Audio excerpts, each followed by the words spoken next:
What's going on, guys? Let's give a huge shout out to EditorX for sponsoring this video, and let's jump in.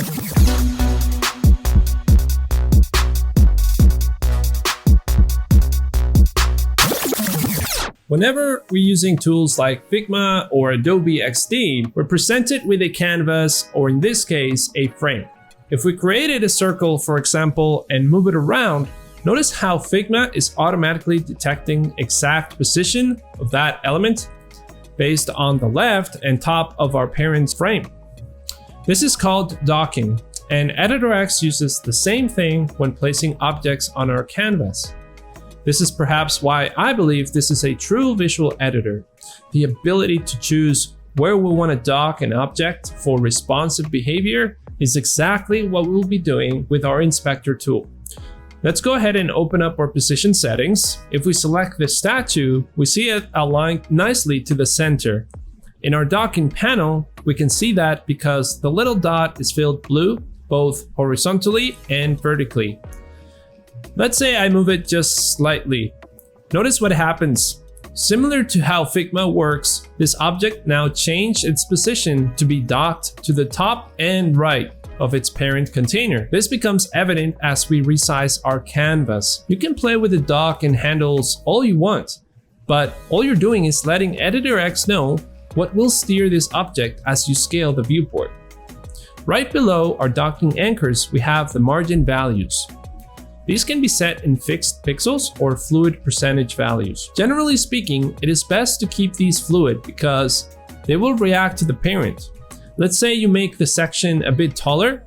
Since the top margin was set as pixel, the object will never align to the middle. Instead, it obeys those pixels from the top.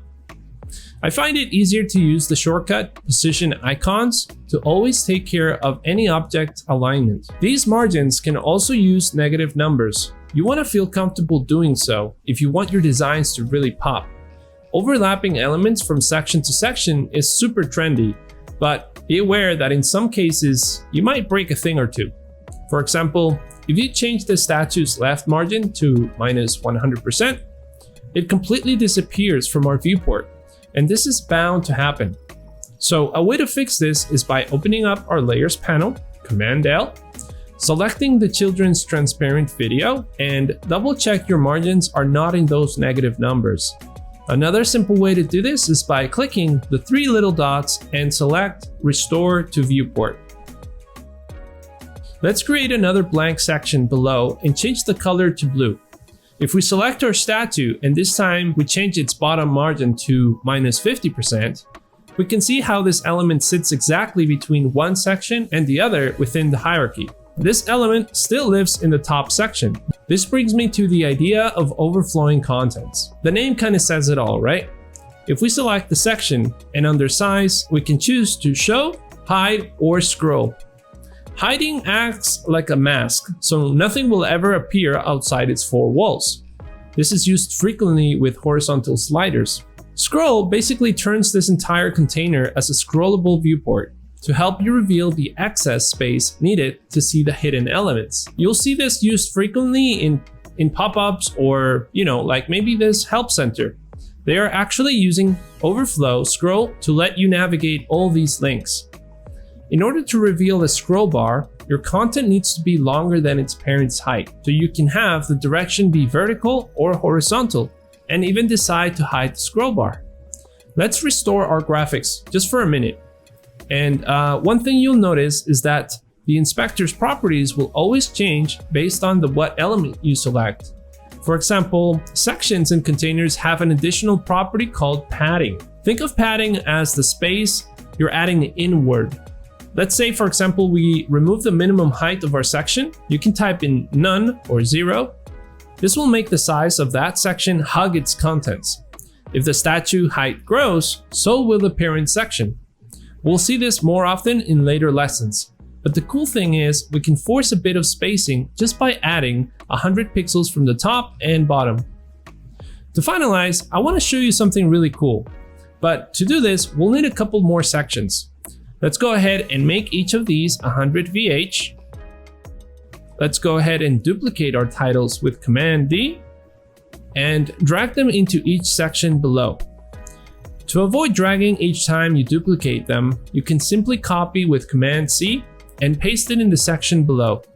This will automatically bring those alignment properties too.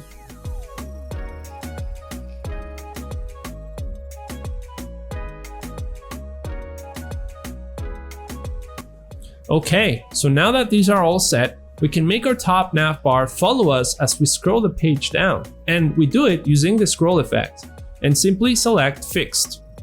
There we go, pretty simple. Let's add a white background. Nice, much better. Anything set to Fixed will always have priority in the hierarchy, and it will appear above everything else. By toggling the overlap next section, it'll push the first section up and have the navbar start directly on top of it. Sticky works very similar, but it won't show until you preview, and it only sticks relative to the parent. Alright, so let's use the history title and let's align it to the top. Change this to sticky, then click preview.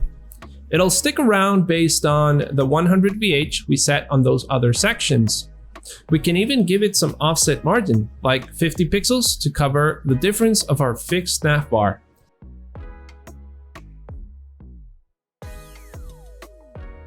Okay, check this out. I'm going to add more Greek figure statues.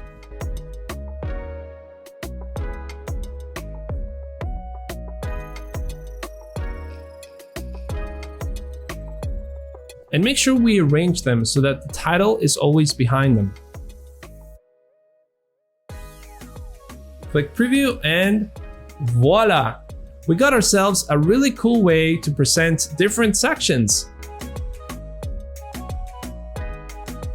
To wrap this up, let's create some anchor links in our top navigation bar.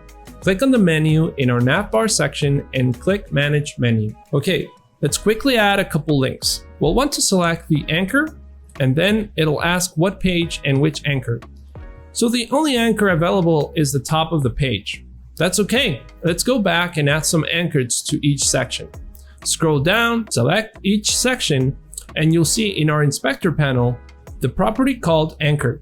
Toggle it on, and let's call it history. We'll do this with all other sections. All we have to do is go back to the top menu and add in our anchor links. Let's go ahead and hit preview and try it out. Sweet! Wow! We've covered a lot of features, and I think we're ready to take it to the next level. So let's go.